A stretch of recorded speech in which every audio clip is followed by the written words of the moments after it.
This is Dr. Daniel Paul with Easy Orthopedics, and today I want to talk about how to relieve IT band pain. So if you're watching this video, I'm assuming you have IT band pain, which can be kind of annoying.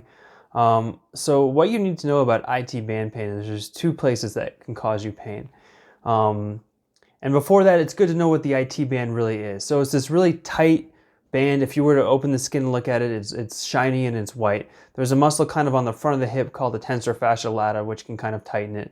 But for the most part, this band kind of starts up where your hip is and attaches all the way down to the outside of your knee.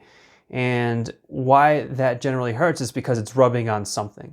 So like I said, there's two spots. The first spot that the IT band can rub on is on the outside of your hip, also called the greater trochanter. You'll see this commonly in older people, but you can see it in younger people as well. And that'll kind of be pain just on the outside of your hip that kind of hurts when you sleep on it. So that's one type of IT band pain. And that causes something called greater trochanteric bursitis. The other type of IT band pain, it kind of happens in runners, generally speaking. And it's the same sort of thing. The IT band is rubbing, except instead of rubbing near the hip, it's rubbing on the lateral femoral condyle, or the top part of the knee, before it attaches on the bottom part of the knee. And in both of these instances, this constant rubbing creates friction. Your body doesn't like friction, so what it does is it creates a bursa, which is a little fluid-filled sac. Well, the bursa is already there. It just becomes bigger and more inflamed, and that's what hurts.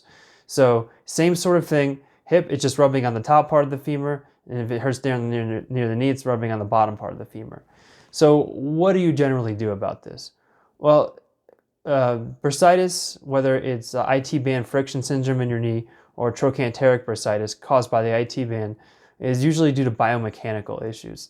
So the best treatment for both of these is for physical therapy. Now, if it's up near the hip, strengthening your core and your abductors. Now, your abductors are the hip muscles that let you move your hip out to the side. That'll move the IT band away from the greater trochanter, and it will cause less rubbing. That combined with IT band stretching. If it's down near the knee, and same sort of thing, you want to strengthen your abductors, you really want to stretch that IT band, and there's some other exercises that you could do with a physical therapist which help as well. So that's something that I usually always recommend. Better if you could do it formally. If you can't, you can do it at home. But also, what really helps in both of these instances is sometimes a steroid injection placed into either a greater trochanteric bursa or the bursa at the lateral femoral condyle near the knee will give a lot of relief.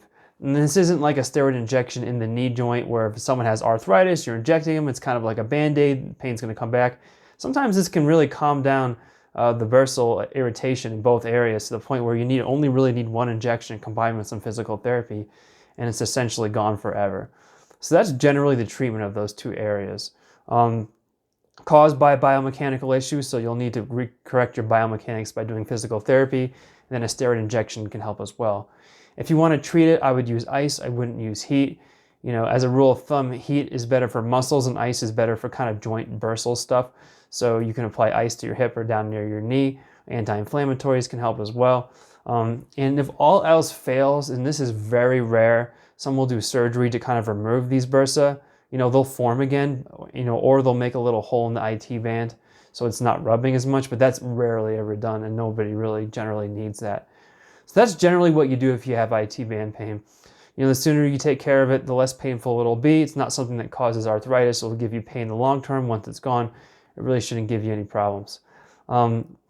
So I hope you enjoyed this video. I hope you found it helpful to you. If you have any questions I didn't answer, feel free to leave them in the comments below, and I'll do my best to respond. If you like the video, please like and subscribe. We put out a new video about once a week. Thanks for watching.